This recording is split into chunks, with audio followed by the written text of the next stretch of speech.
साथियों नमस्कार, मैं Rajendra Kumar news point of view से। जबलपुर में मिलेनियम कॉलोनी में 40 दिन पहले खौफनाक हत्याकांड हुआ था। एक 17 साल की नाबालिग बेटी ने अपने 21 साल के बॉयफ्रेंड मुकुल सिंह के साथ मिलकर अपने पिता और 8 साल के छोटे भाई की अपने ही घर में हत्या कर दी थी।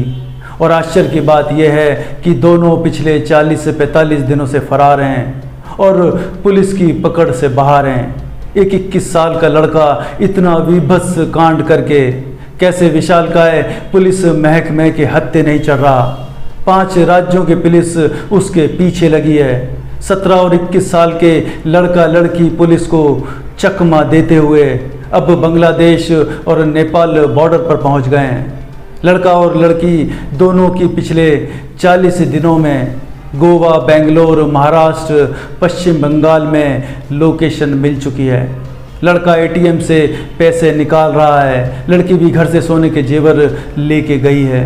दोनों ऑनलाइन शॉपिंग भी कर रहे हैं, दोनों होटल में भी रुकते हैं। ये सब कैसे हो पा रहा है? किसी को कोई शक नहीं होता? क्या लड़का इतना शातिर है? क्या वो हिंदी फिल्मों का डॉन है जिसको ढूंढना मुश्किल ही नहीं नामुमकिन है? बहुत सारे सवाल हैं पुलिस को लेके भी और 21 साल के लड़के और नाबालिग लड़की को लेके भी।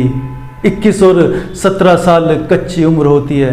इस उम्र में योजना बना के जघन्य अपराध करना, अपने ही पिता, अपने ही पड़ोसी अंकल को मारना और फिर फरार होना, पुलिस को चकमा देना, ये सामान्य नहीं है। समाज में कुछ पक रहा है, उबल रहा है, लेकिन हम जानबूझकर अनदेखा कर रहे हैं। ऐसी खबरों को हम पढ़ना नहीं चाहते, ऐसे क्रूर हादसों को समझना नहीं चाहते। हमको लगता है ये तो पड़ोसी के घर की बात है, ये पड़ोसी की नहीं समाज की बात है जिसमें आप और हम रहते हैं। हर माँ बाप अपने बच्चों की परवरिश भगवान शंकर और माता पार्वती की तरह ही तो करते हैं। फिर समाज में इतने बिगड़े हुए लोग क्यों हैं?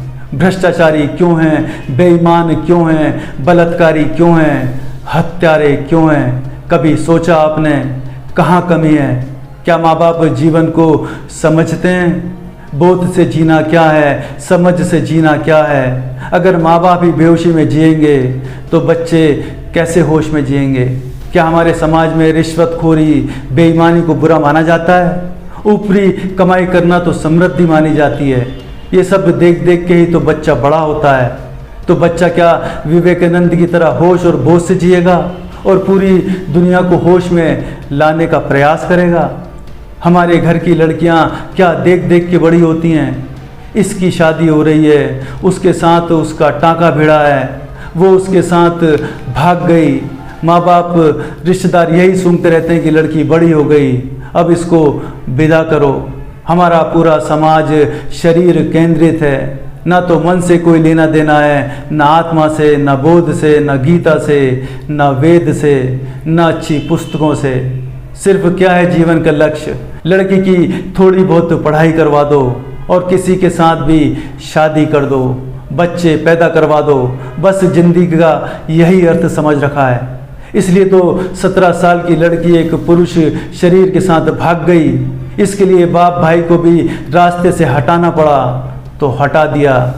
यही तो समाज से सीखा है उसने।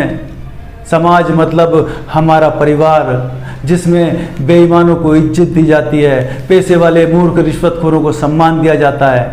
हमारी फिल्में जिसमें यही सब तो दिखाया जाता है कि प्रेम में और युद्ध में सब जायज़ है, तो कर दिया दोनों ने। हमारे घरों में टीवी पर अश्लील फिल्में चलती रहती हैं, चिकनी चमेली जैसे भद्दे गाने चलते रहते हैं और उसके बाद सोचते हो कि हमारे बच्चे हरीश चंद्र निकलेंगे, भगत सिंह निकलेंगे। हमने किसको अपना आदर्श बनाया हुआ है? श्री राम को? नहीं भाई साहब, राम तो सिर्फ दिवाली मनाने और दिवाली के बहाने मौज करने और व्यापार बढ़ाने का कारण भर रह गए हैं। हमारे आदर्श तो अर्धनंगी हीरोइन हैं, जलील किस्म के हीरो हैं, दिखावा करते क्रिकेटर हैं जो पान मसाला सट्टे का विज्ञापन करते हैं। इन्हीं को तो वो नाबालिग लड़की और लड़का आदर्श मानते होंगे। हमारे देश के ज़्यादातर नेता भ्रष्ट, झूठे, बेईमान हैं और मंत्री, प्रधानमंत्री, सांसद, विधायक हमारे आदर्श हैं। तभी तो हमने उनको जिताकर विधानसभा में, संसद में बिठाया हुआ है, उनको देश सौंप रखा है। हमारे रग रग में बेईमानी, जुगाड़, मूर्खता, पाखंड और धूर्तता भरी हुई है। तो हमारे बच्चे क्या सीखेंगे? यही तो सीखेंगे। क्या ईमानदारी सीखेंगे, सत्य सीखेंगे या प्रेम सीखेंगे?